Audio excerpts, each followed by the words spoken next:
You ask Tiger to solve. This deals with linear equations with one unknown.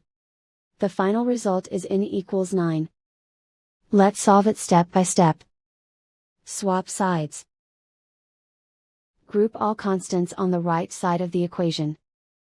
Add 4 to both sides. Simplify the arithmetic.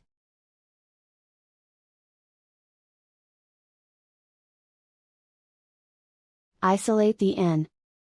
Divide both sides by -2. Cancel out the negatives. Simplify the fraction. Cancel out the negatives. Find the greatest common factor of the numerator and denominator. Factor out and cancel the greatest common factor. And so the final result is n equals 9.